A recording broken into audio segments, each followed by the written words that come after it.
Yo, man, I gotta use the bathroom, man. Let's go. Yo, I gotta use the bathroom, man. Come on. I gotta go, man. Yo, what you doing in there, man? Come on. Come on, man. Yo, what the...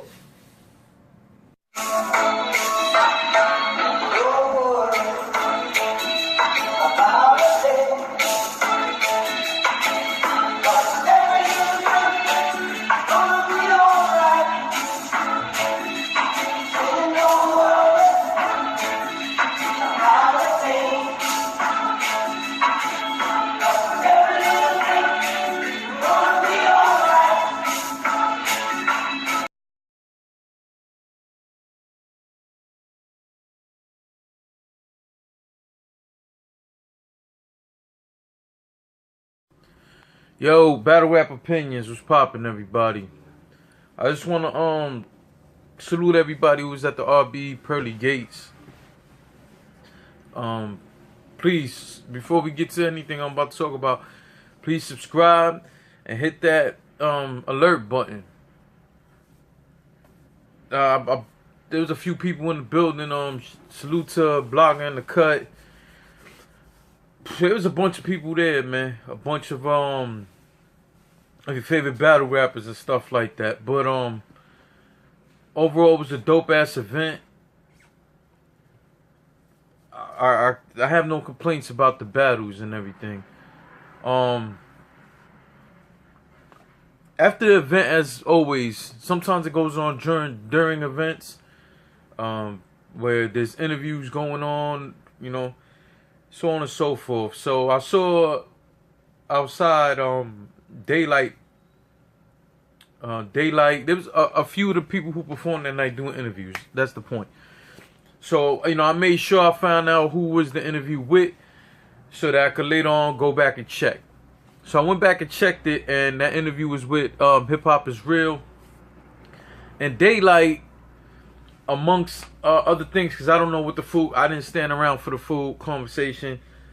Actually, I didn't stand around for any of the conversation. I just found out who Quick it was with, and I was like, alright, cool. I already know to go back and check for it.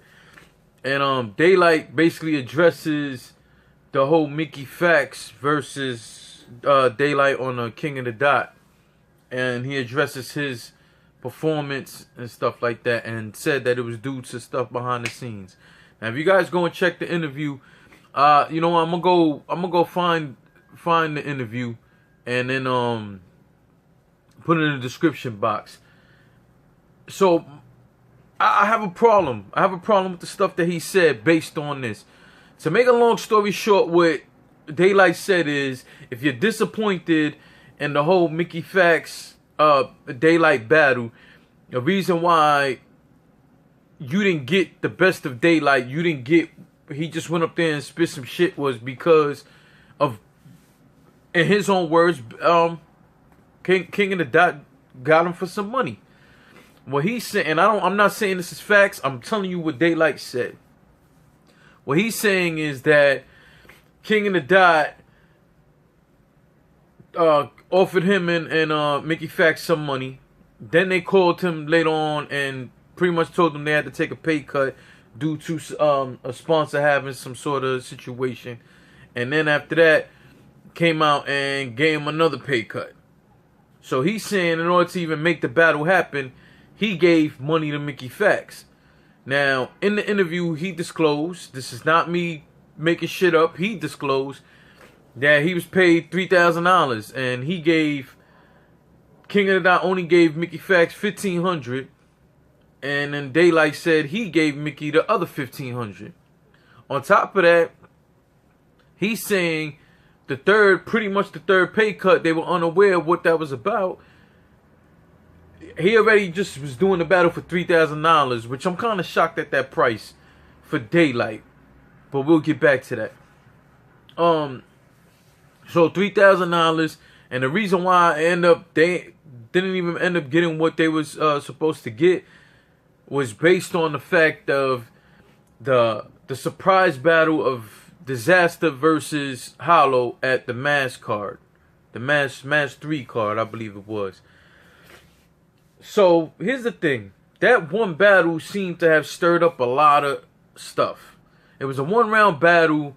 In case you haven't seen, I'm pretty sure you've seen it by now. But Hollow went first, and then Disaster went. Disaster went over the agreed time. Hollow was upset about that. But that was the least of the problems. It stirred up a big ass problem between Hollow and Math, and somehow Cortez is caught up in that because that's how people are feeling about it. You know, that all three of their names are gonna be mentioned together in these situations. So Disaster clearly went over his time. Hollow didn't even want to stay on the damn stage, but either way, but it just the point that I'm trying to say is it had an even bigger effect because apparently that's why Mickey Fax and DAYLYT didn't get the money that they were supposed to. Therefore, DAYLYT saying, hey man, I went up there and just spit some bullshit because at that point, like, I felt like I was being played. So what am I gonna go and give him my all for? He said that the battle, he wasn't even gonna battle, but he's saying that Mickey wanted the battle, was telling him, please do it for me. Now I don't know how accurate that is. I don't know. And the reason why I'm not sure whether to believe everything DAYLYT's saying is based on DAYLYT's history. DAYLYT has been what's considered nowadays a troll. That's what DAYLYT has been. He's been a troll. So at the end of the day, it's like, do you fully believe everything he's saying? I don't know. But it makes sense as far as the financial standpoint. And let me tell you what I mean by that. According to Hollow said, and in the interview and conversation he had with Math on air, on whatever, he said that he was only paid like $10,000 for the 1-rounder, which to him is nothing, but $10,000 for 1 round, that's pretty good if you ask me. But anyway, the point is, but now you had Disaster talking about fuck King of the Dot for the whole oxymoron situation, saying he was underpaid, and to find out later on they had more money.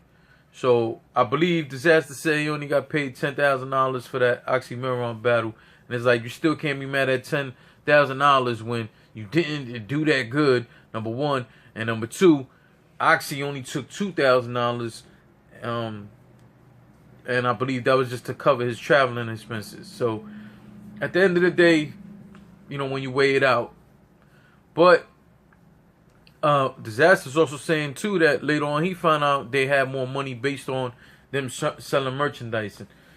So that's what makes me think that there's some validity to what DAYLYT is saying.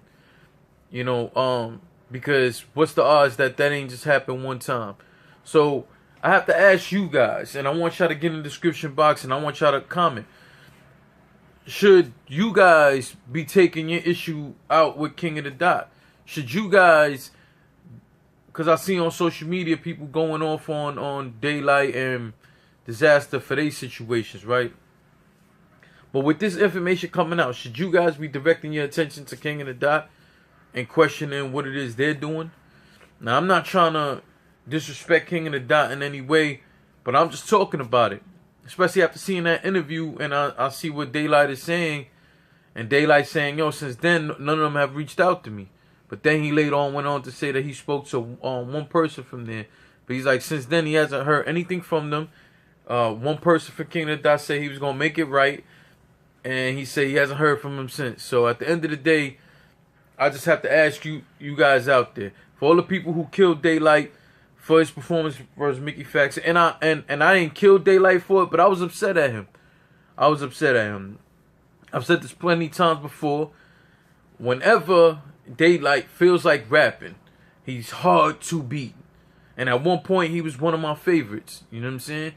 But when he feels like rapping, he is hard to beat. But you just never know. He's a wild card. You never know what you're actually going to get from him. And in that Mickey Fax battle, man, I expected this to be an epic battle. I expected this to be one of those joints that was going to get ridiculous, not just amount of views, but conversations, that so many people was going to be debating this. Because I knew how good Mickey can be based, just listen, Just listen. Based off the Danger Zone battle, and based off listen to him rap a few times, I'm like, yo, alright. Then again, Mickey might be that one opponent that might make DAYLYT take shit to another level. So I expected this epic ass battle, and it's not what happened. That battle was completely one-sided. Mickey Fax went in there and straight destroyed DAYLYT. And according to DAYLYT, he's saying that was based on how he was treated from a business perspective. There are plenty of times that all of us who are in the battle rap community state our opinions when we don't like the way some of these performers handle shit from a business standpoint. But we have to be fair. If you're gonna call one of these dudes out for some of their business practices, you got to do it to the league too. So I'm hoping that this whole situation with King of the Dot is not true. That's what I'm hoping for.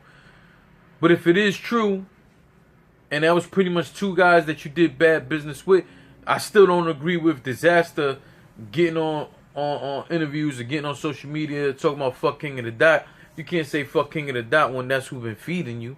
That's who been taking care of you, giving you plates. And even when your bum ass is getting ripped up on in battles, they still giving you plates. But at the end of the day,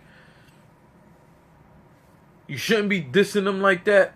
But I can understand you voicing your opinion to them. Like, yo, y'all on some bullshit with the whole financial situation. You know, and DAYLYT and Ill Will had a crazy battle at the RB Pearly Gates event. Like, it was crazy. To me, battle of the night was Illmac versus JC. I don't even think you could debate that because that battle was crazy. What Illmac and JC did is what I expected from Mickey Fax and DAYLYT. But the DAYLYT versus Ill Will battle was a crazy battle too. So if you haven't, go purchase it. Video on demand. If you're watching this well over the time that the event happened, you know, by now it might be actually on YouTube. So go ahead and check that out. Ill Will versus DAYLYT was just crazy, man. But I'm not a fan of hearing battle rappers putting business out there like that. I'm not a fan of that, especially in their battles. I hate when they get up there and get on the stage and then put all the business out there. But let me ask you guys: do you think DAYLYT is justified, as well as the rest of these battle rappers, in putting the financial situations out there? Only thing that kind of makes me feel a little bit different about this, if it is true, is the point that DAYLYT didn't no-show. He didn't get up there and spit 2 or 3 bars and leave. There was a situation, I think it was with Don't Flop, something they did out here in America, where I believe like DAYLYT spit some bars and then left the battle with the money. So we didn't see him do that. Excuse me. So I'm happy he ain't do no shit like that. But at the same time, like, shit, are you guys okay with people putting the business out there? And like I said, in this one, it's been a few weeks or a month or so, maybe more, since that whole situation. No, I'm bullshitting. It's been more than that. It's been like 2-3 months since that whole mass card happened. Since that battle happened. So maybe I feel a little bit differently about him putting the financial business out there because of that. And I don't think he did it in a disrespectful fashion. And being at that amount of time came, I didn't feel like he was making an excuse. But I need y'all opinions on that. Because I really do hate when guys go out there and put all the financial business out there, especially in their rounds. I hate it. I just always think it's bad business. And someone else is watching that, and I might potentially take your money away. I'm not saying you don't have the right to defend yourself. I just think that when you voluntarily spill the beans on all of the negotiations and what you did and didn't get, I mean, at the end of the day, you could have still just said no before the battle, like before the day of the event. You could have just said no, and that's it. But in this situation, I don't know. I feel a little bit differently about it. So I want you guys to comment and let me know what you think. Not only was DAYLYT justified, I'm asking, do you think that he was justified in telling y'all what happened behind the scenes, number one. And number two, are you guys feeling the same way? Like you should call out the league for that kind of shit the same way that you do battlers when they do the things that they do. So that's my question to you guys. Get in the comment box. Let me know what you think. Salute to you guys. Again, make sure you subscribe. But when you subscribe, I need you to hit the alert button so you know when stuff is coming out. Like I said in one of my other blogs, I've had people come up to me and ask me, when's the next thing, when you put the next blog out. If you hit the alert button, you'll know when I not only subscribe, but also hit the alert button and you know when I just dropped a new blog, alright? I have 2 or 3 blogs that I'm going to be putting out in the next few days. With a little twist on them, man. I feel like I haven't really gave y'all my personality like that for y'all to really see what's up, man. And I just want to have a little fun with these blogs. I don't want it just to be so straightforward and whatever all the time, alright? So salute to y'all. I see the subscriber count has been going up, man. I appreciate y'all so much, more than you know. And to all the people who's been sharing my blogs, I appreciate you. To all the battle rappers who's been watching my blogs and commenting, I appreciate you. Ilmac was definitely one of them. And then I saw him at the RB Pearly Gates event. Spoke to him real quick on stage right before he battled. So salute to Ilmac for watching my blogs. You know what I'm saying? I appreciate it. So have a great day, everybody. And again, it's about opinions, man. Let me see what's up with yours. Yeah, comment.